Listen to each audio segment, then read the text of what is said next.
Have you ever wondered what cameras your favorite fitness content creators use in order to get those amazing and crispy videos and photos? Well, in this video, I'm going to be revealing what cameras they are and how much do they cost. I'll be breaking this down into this order. Which one do I use? The best overall, the best high-end budget, the best budget camera, not only that, but the best form factor. And yes, there will be video examples for most of them. But before we get into that, let's discuss what you actually need in order to achieve the crispiest video quality. It's all about the lens. A lens with the lower f-stop gets you that blurry background, aka the bokeh, in order to make sure you're looking super sharp, and not only that, but professional as well. And yes, the camera plays a huge role in this.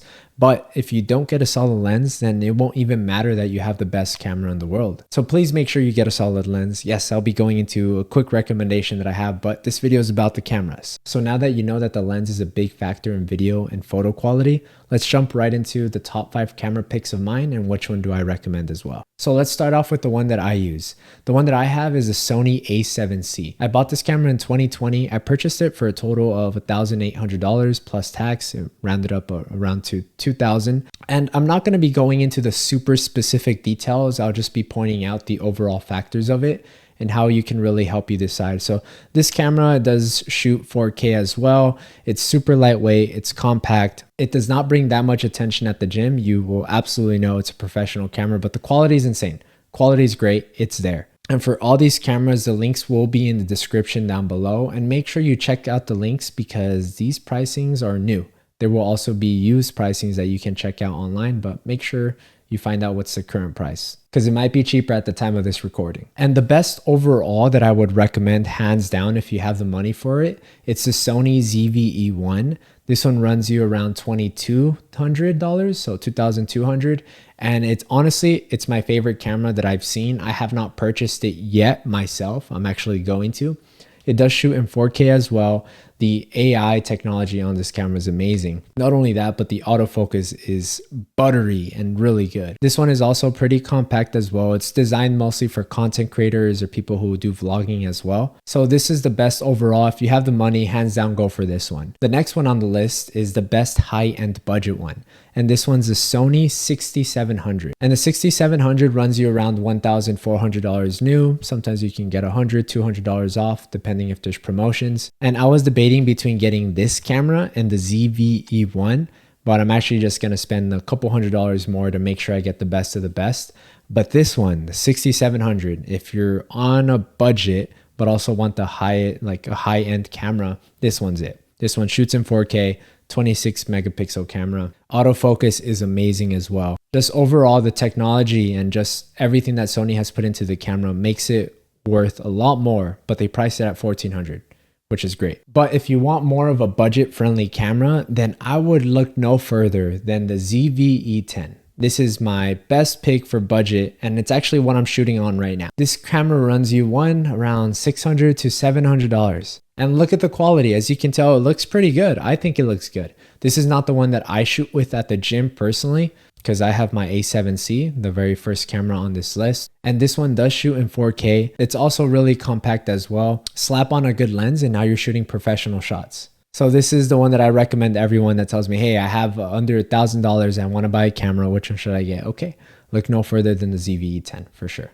And if you're getting value from this video, make sure you subscribe. I'm going to make way more content when it comes to fitness content creation, social media virality, and much more. So just like and subscribe shows me that you're enjoying this content. Let's get back to the video. And I'll be throwing in some clips of the ZV-E10 that was shot with a really bad lens just to show you. One, look at this shot right here. Compare this shot to this shot.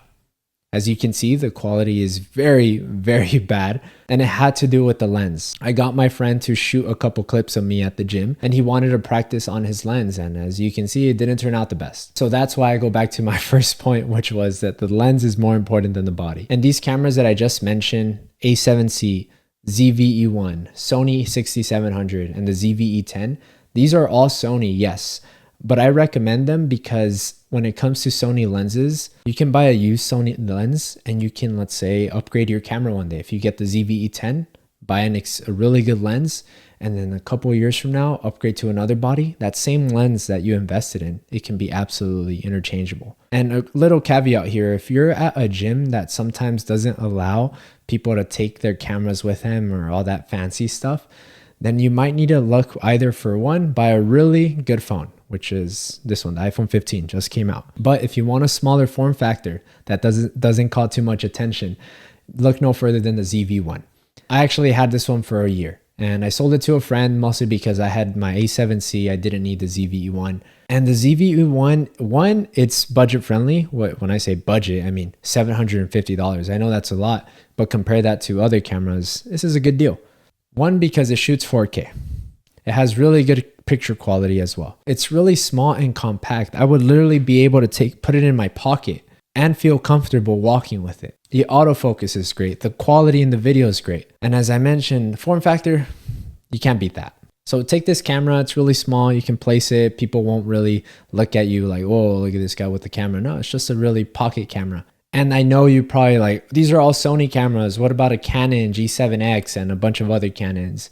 Those are great and all, but when it comes to the price point, I highly recommend Sony. Not only that, Canon is great and all, but when it comes to investing in yourself, I know the benefits of having Sony gear. Canon is great. I'm actually going to do a quick honorable mention, which is a Canon EOS M50. There's a Mark II. I got the Mark I back during 2020 time.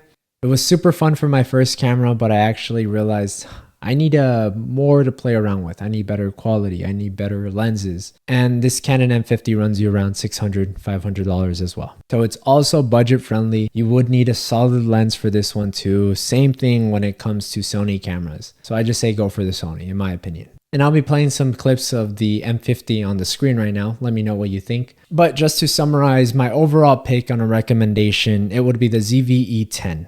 That is the $700 one.